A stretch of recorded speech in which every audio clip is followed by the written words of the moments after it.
புளியந்தோப்பு நெடுஞ்சாலையில் 3 அடிக்கு மழைநீர் தேங்கியதால் நீரில் மூழ்கியபடி வாகன ஓட்டிகள் வாகனங்களை இயக்கி வருகின்றனர். இது தொடர்பான கூடுதல் தகவல்களை எமது செய்தியாளர் மணிகண்டன் வழங்க கேட்கலாம். மணிகண்டன், மழைநீர் தேங்கி உள்ள நிலையில வாகன ஓட்டிகள் என்ன மாதிரியான சிரமங்களை சந்திச்சுட்டு வராங்க? வணக்கம். பெஞ்சல் புயல் சென்னைக்கு அருகாமையில 140 கிலோமீட்டர் தொலைவில் நிலை கொண்டிருக்கிறது. இந்த நிலையில பெஞ்சல் புயல் கரையை நோக்கி நகரும் வேகத்தை குறைத்திருப்பதனால அதீத கனமழை என்பது சென்னை மாநகரின் பல்வேறு பகுதிகளிலும் பதிவாகி வருகிறது. இதன் காரணமாக சென்னையின் பிரதான சாலைகள் அனைத்துமே வெள்ள நீரில் மூழ்கியிருக்கிறது. குறைவான நேரத்திலே 15 சென்டிமீட்டருக்கும் மேற்பட்ட மழை சென்னை மாநகரில் கொட்டி குவித்திருக்கிறது. சென்னை முழுவதுமே இதே நிலை இருக்கக்கூடிய நிலையில சென்னையின் பிரதான சாலைகள் முழுவதுமாக முழங்கால் அளவிற்கு மழைநீர் தேங்கியிருக்கிறது. வடசென்னைக்குட்பட்ட வாசல்பாடி, புளியந்தோப்பு, தண்டையார்பேட்டை உள்ளிட்ட பல்வேறு பகுதிகளில் சாலைகளில் மழைநீர் தேங்கியிருக்கிறது. அதன் ஒரு பகுதியாக புளியந்தோப்பு நெடுஞ்சாலை பிரதான சாலையில முழங்காலுக்கு மேற்ப அளவில் 3 அடிக்கு மேல நீர் தேங்கியிருப்பதனால பொதுமக்கள் கடுமையான அவதிக்குள்ளாகி இருக்கின்றனர்.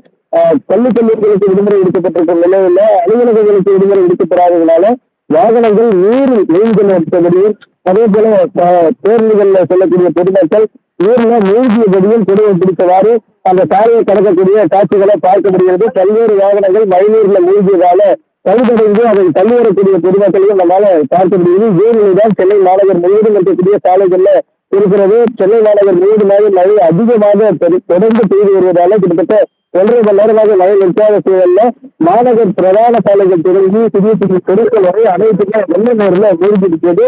மழைநீர் அப்புறப்படுத்தும் பணியில அந்தந்த மாவட்ட நிர்வாகங்கள், சென்னை மாநகராட்சி, நெடுஞ்சாலை துறை உள்ளிட்ட அனைத்து துறை ஊழியர்களும் களத்தில பணியில ஈடுபடுத்தப்பட்டிருக்கின்றனர். மழை நின்றால் மட்டுமே மழைநீரை வெளியேற்ற முடியும் என்றால் அதிக அளவிலான கனமழை பெய்யும் போது மழைநீர்ல வடிகால்கள்ல செல்வதில் சிக்கல் இருப்பதனால இந்த மழைநீர் என்பது ஆங்காங்கே பெய்திருப்பதாக முதற்கட்ட தகவலில் தெரிவிக்கப்பட்டிருக்கிறது. மணிகண்டன், கனமழை தொடரும் என்று அறிவிக்கப்பட்ட நிலையில் ஏற்கனவே தற்போது 3 அடிக்கு மேல மழை நீர் தேங்கி இருக்கு. இன்னும் மேல மேல உயர வாய்ப்பு இருக்கா? தற்போது அதிகாரிகள் ஏதேனும் வந்து ஆய்வு மேற்கொண்டிருக்காங்களா தண்ணீரை அகற்றும் பணியில? சென்னையை பொறுத்தவரையில அனைத்து சாலைகளுமே வெள்ள நீரால மூழ்கியிருக்கிறது. அதிகாரிகள் என தனியாக இல்லாமல் அனைத்து அதிகாரிகளுமே நேற்று இரவிலிருந்து களத்தில் இருக்கின்றனர்.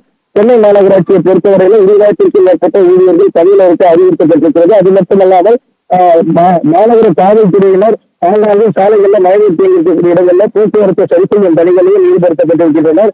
அது மட்டுமல்லாமல் சாலைகள்ல மழைநீர் தேங்கியிருக்கக்கூடிய இடங்கள்ல அத்தியாவசிய பணிகளை தவிர்த்து தேவையில்லாமல் சுற்றுப்படுவதை தடுக்க வேண்டும் எனவும் பொதுமக்களுக்கு அரசு சார்பில், மாவட்ட நிர்வாகங்கள் சார்பில் கோரிக்கை வைக்கப்பட்டிருக்கிறது. இருந்த போதிலும் குறைந்த நேரத்தில் அதிக அளவிலான மழைநீர் கொட்டித்தீர்ப்பதன் காரணமாக அதிக அளவிலான மழைநீர் என்பது தொடர்ந்து தேங்கியிருக்கிறது. மழை நின்றால் மட்டுமே இந்த மழைநீர் வெளியேறுவதற்கான வாய்ப்புகள் இருப்பதாக தெரிவிக்கப்படுகிறது.